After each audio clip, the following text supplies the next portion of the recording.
about Royal You have to Pointers. initiate everything. How do you initiate? And that's why she doesn't go on dates. Scrolling back for a moment to holding companies, Yeah, no, that was definitely. So you recall that the picture of a holding company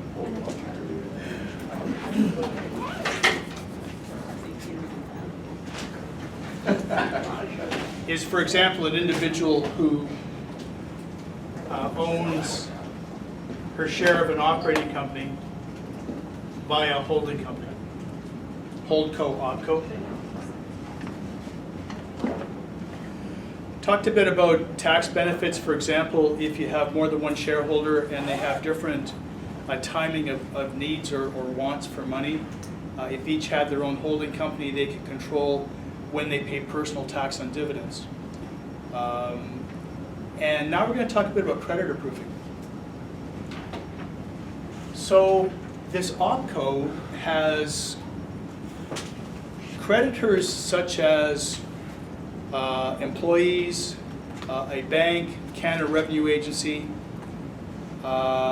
maybe it has pension liabilities, all of the things that you would expect an operating business to owe to people.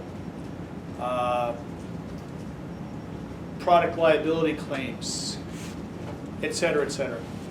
And for which, if this operating company had excess cash, might like to get rid of the excess cash to keep it out of the grasp of creditors, that's simply moving the cash up to the holdco, which has no Part 1 tax, and if there's no RDTOH in the OPCO, is free of Part 4 tax.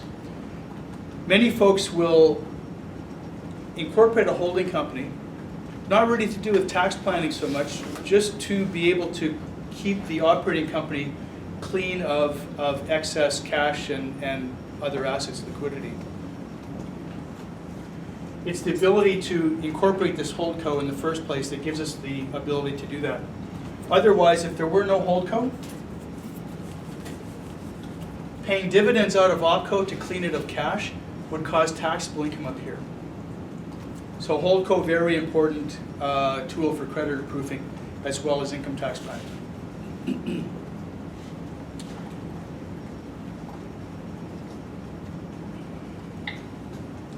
You recall in the lecture notes, or I hope you have seen,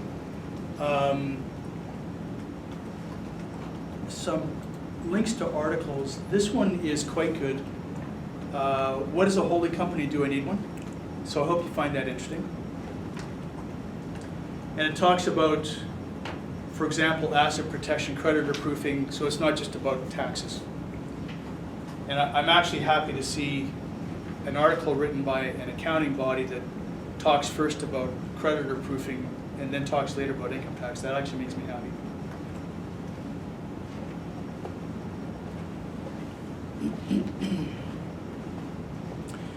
We talked about estate freezes, and I think someone asked a question in class, I mean, is this really an impactful thing? And the short answer is yes. So much so that a major tax planner in Canada wrote an article critical of estate freezes. And this article is available to you as well in the lecture notes. Alan Lantier was, I believe, the head tax partner for Ernst & Young, one of the big four accounting firms in Canada. And he wrote this actually fairly recently within the past year. Please have a look at that, and it talks about the impact. You may recall in the example that I used in class, someone was able to freeze their estate, at least the estate consisting of shares of the OPCO, at $20 million 20-some years ago, and today the value of that OPCO is more like half $1 billion.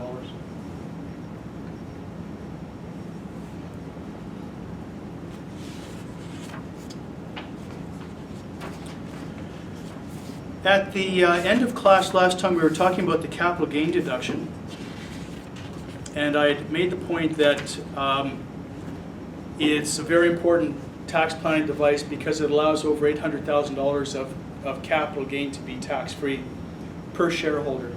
It's a lifetime thing. We're only allowed to use it once, we can use it more than once, but over our lifetime can only be used for a total of the $800 and some thousand. It need not be used for only one company. If you've got some gain on company X and company Y, you can use it, you can split it and use it for more than one company, but in total for your life it can only be $866,000, correct, ish.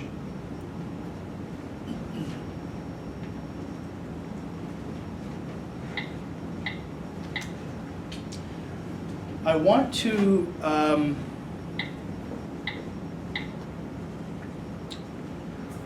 show you a bit of numbers.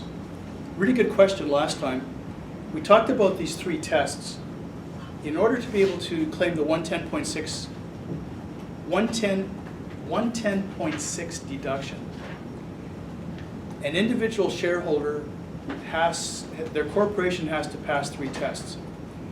You may recall the three tests is that the shares cannot have been owned by an arm's length party in the last 2 years.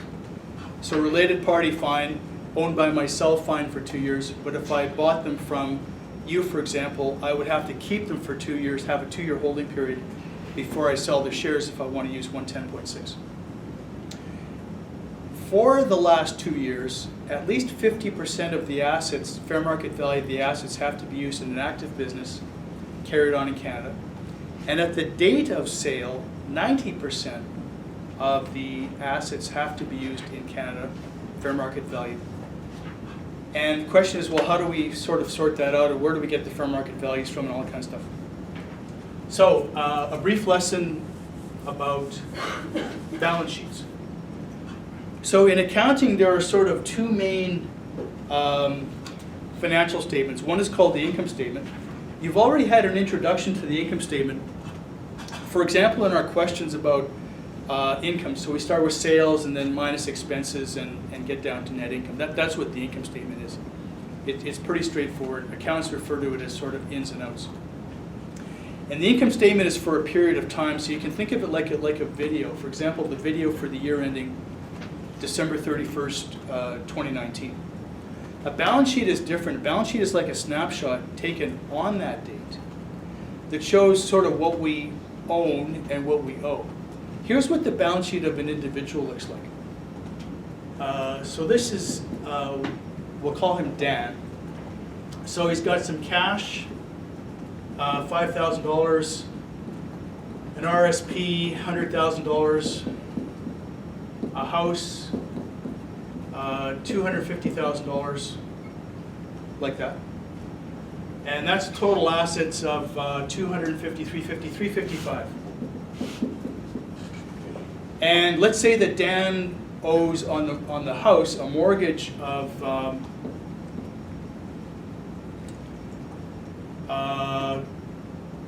$200,000. So we would say that Dan's net worth is $155,000 if I did the math right. So it's pretty straightforward. What I own and what I owe. One minus the other equals my net worth. Another word for my net worth is my equity. So you may have heard, for example, people talking about having equity in their house. That means that their house is worth more than what they own on the house. They have equity in the house. So I can also say that my equity, not just of my house, but of everything I've got, is $155,000. You okay so far?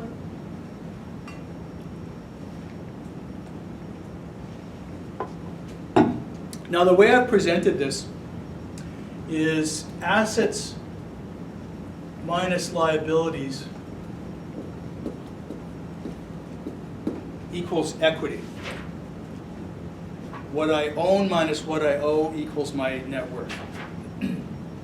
Accountants have a peculiar way. We reorder this calculation to look like this. Assets equals liabilities plus equity. So I promise you that this is equivalent to this, and this is the way that actually accountants think of the world. So accountants would take this balance sheet for Dan and sort of put a line under 355. And instead of doing any subtraction, would say, well, the equity is 155. The total of these two is 355. This equals this. That means it balances in the true sense of the word, like you've heard of accountants and balancing stuff. This balances, and all the accountants get to go home at 5 o'clock that day. It's awesome. So assets, in this case 355, equals liabilities plus equity, 355. So here's what an actual balance sheet of a company might look like. Dan Co. So it's got cash, $505,000. Actually, we'll make the numbers bigger.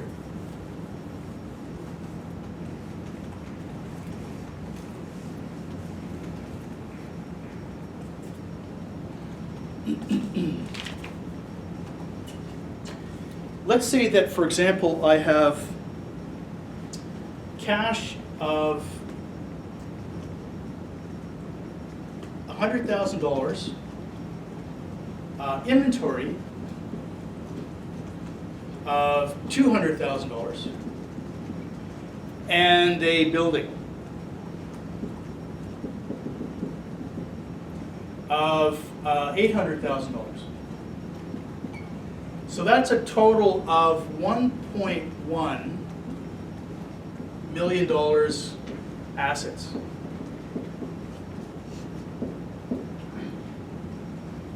There's a bank loan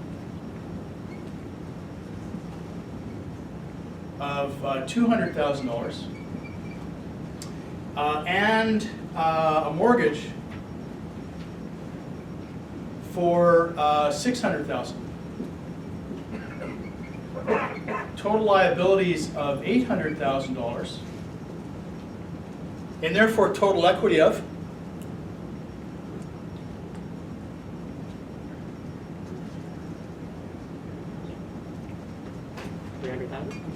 $300,000, because assets equals liabilities plus equity.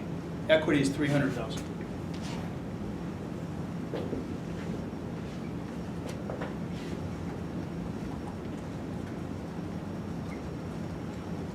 Equity is always in two categories. One is the money that the shareholders put in there in the first place, referred to on balance sheets as share capital, and we call it PUC.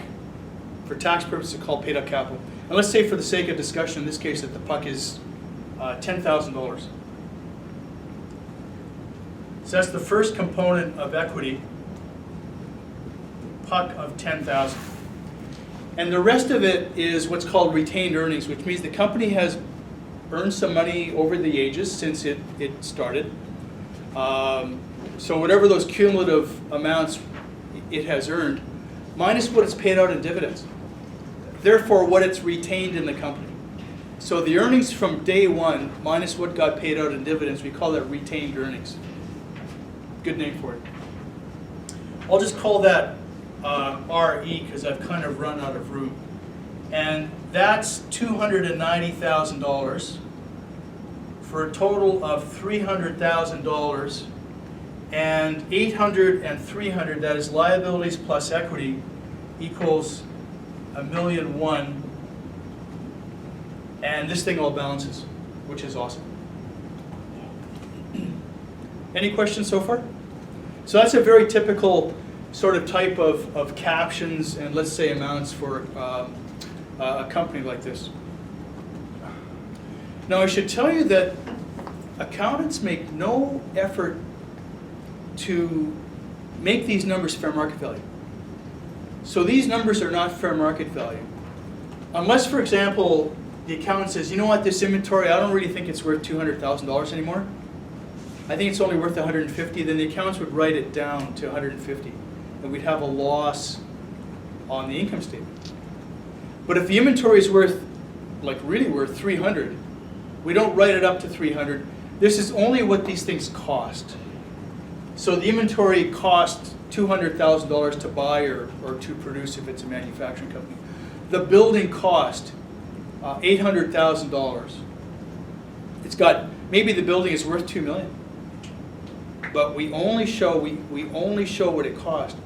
And in fact, for a building, we actually deduct how much depreciation there has been on the building in this year and prior years. That is, all these slivers of expense that we've claimed in respect of the building, we deduct that. So again, these numbers have nothing to do with fair market value. They are what we call historical cost. Any questions on that? Now I'm going to insert an apartment building.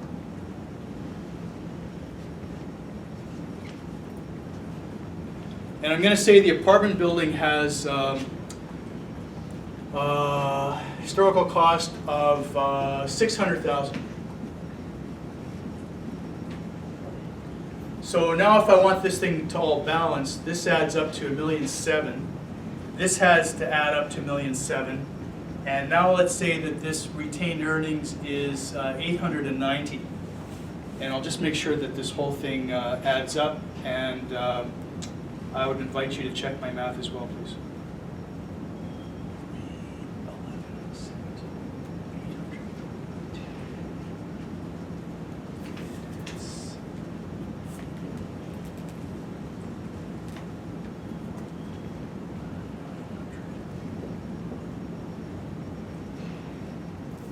So I'll read you the numbers out in case you can't read them.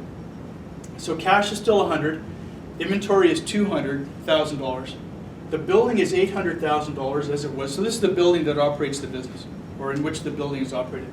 And now we got this apartment building, which is $600,000. And by the way, this apartment building is not an asset used in the active business. Total assets $1.7 million, $1.4 million, $1.6 million, $1.7 million. Bank loan is still $200,000. Mortgage is $600,000. Total liabilities $800,000. Stated capital or paid up capital is $10,000, and the retained earnings is $890,000. Total equity of $900,000, and liabilities of $800,000 plus equity of $900,000 equals total liabilities and equity of $1.7 million. Thus, this equation is respected. As I say, the accountants all go home at 5 o'clock. And I laugh when I say that. And by the way, the accountants don't go home at 5 o'clock. It doesn't balance. But usually it balances.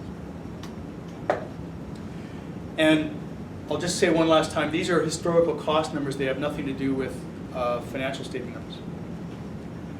And here's where we get to the effect on the QSBC deal. So somebody comes and says, I will buy your company for $4 million. I will buy your company for $4 million. That is, I will buy the shares of the company for $4 million. When they buy the shares, they get the company, and what they get there for is the assets and the liabilities. So they just step into the shoes of the shareholder, and they take the company as it is with those assets and those liabilities. So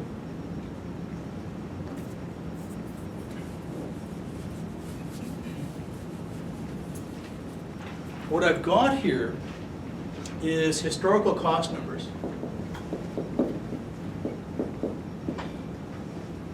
And I'm going to do a column for fair market value. Because now fair market value is important because we're looking at whether this 90% and 50% tests apply as regards to QSBC status. Because, man, if I'm selling this company, I really want to have $866,000 worth of tax-free capital gains if I can get them. So somebody's offered $4 million for the shares. That means that the fair market value of the equity is $4 million. That means that the fair market value of the equity is $4 million. So we're going to put $4 million in this column beside the $900,000. $900,000 is the historical cost equity. $4 million is the fair market value of that equity. Okay? The fair market value of the liabilities is really whatever the liabilities say. I mean, the liabilities are $800,000. That's really their fair market value. If you can talk about liabilities having a fair market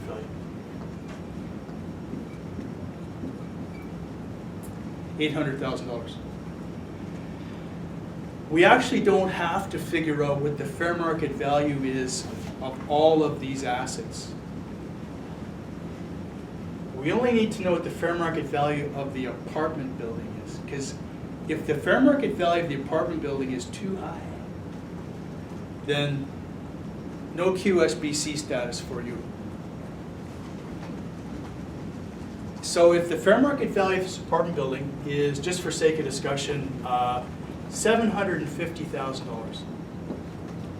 Okay. Question is, what's the fair market value of all the assets? Answer, $4 million equity minus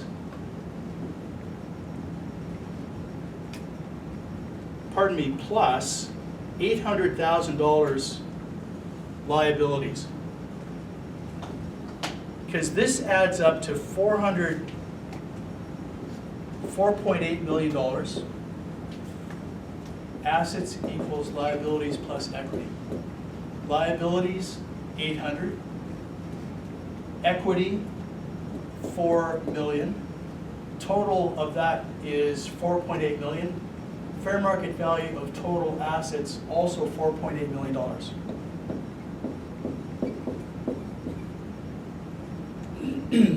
I'll pause there. Any questions? Yes? Why did we need the $750,000 in that calculation? Why do we need the $750,000? I'll get to that in a second. But you're okay with 4.8? Yeah, oh yeah. So again, 4.8 is because the fair market value of the equity is 4 million, because somebody made me an offer of $4 million. A third party says those shares are worth $4 million. And the liabilities are what they are, 800,000. So total liabilities and equity is 4.8. Thus, total assets is 4.8 on a fair market value basis. To pass the 90% test, all or substantially all, which is per the lecture notes and jurisprudence, because it's not defined in the Income Tax Act, all or substantially all of the assets of the corporation, 90% or greater, must be used in an active business carried on in Canada. I will tell you that these other assets are used in an active business carried out in Canada. And the question is this thing more than 10%? Is the apartment building, that is the asset that is not used in the active business, greater than 10% of the total assets? Unfortunately, it is. Because $750,000 fair market value of the apartment building is greater than 10% of the fair market value of total assets, which is 480 times 10% is $480,000. Pardon me, 4.8 times 10%. We call these bad assets. Examples of these assets are, for example, a rental building like this that earns SIB income, not active business income. A portfolio of marketable securities, including shares of public companies, notes receivable, maybe the company has made loans to people and stuff like that, not connected to the business of the corporation. We call those bad assets. Because if those assets' fair market value is greater than 10% on the day of the sale, 10% of the total fair market value of the assets, then it means that the corporation does not qualify as a QSBC. So that's the long answer to the question, how do we work this out as regards numbers? And you don't need to worry about this and this and this and this. All you need to know is what the fair market value of the bad assets is. And if it's 10%, pardon me, greater than 10%, then it kiboshes the whole thing. There is no QSBC available.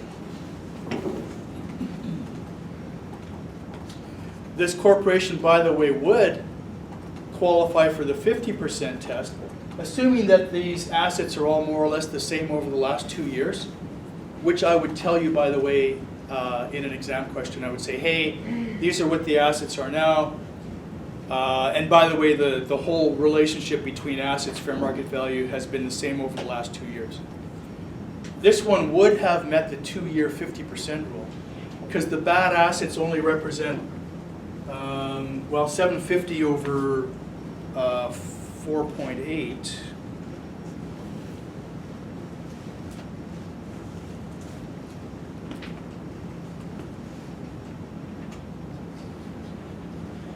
%, which is less than 50%, so we're okay. Yes? So just to clarify, when business is sold, it's an or. It's either maximum or all or substantially all of the assets were used, actively used in the business, or they were held for 2 years, or 50% plus 2 years. All three. All three of these tests are, and by the way, this is not the sale of a business, this is a sale of shares. Sorry, sale of shares. Yeah, if I were selling the business, I'd only be selling this, this, and this, which is a separate topic which we'll cover next time. But yes, if I'm selling the shares, all three of these tests have to be met. 2-year holding period, so not owned by a non-related party within 2 years. 50% fair market value active in Canada continuously over the last 2 years, and on top of that, 90% active fair market value today. Value of assets, which in this case is 4.8. And by the way, this part is important, I'm going to ask you to write it down. 750 divided by 4.8, not 750 divided by the share value, which is 4 million. The share value is useful only to figure out what the asset value is, because we start, you'll recall, with the share value and add the liabilities to that to get the asset value. Once we get the asset value, that's the number that we're dividing by. So it's 750 divided by 4.8. This $4 million number is no longer relevant. And 750 divided by 4.8 is about 15.6%. Thus, fine on the 2-year rule, but who cares, because we didn't pass the 90% test on the day, therefore no QSBC status for us. Therefore, if I sell these shares, I have to pay full up capital gains, no capital gain deduction available to me. Thank you, and let's take a break till 3:05.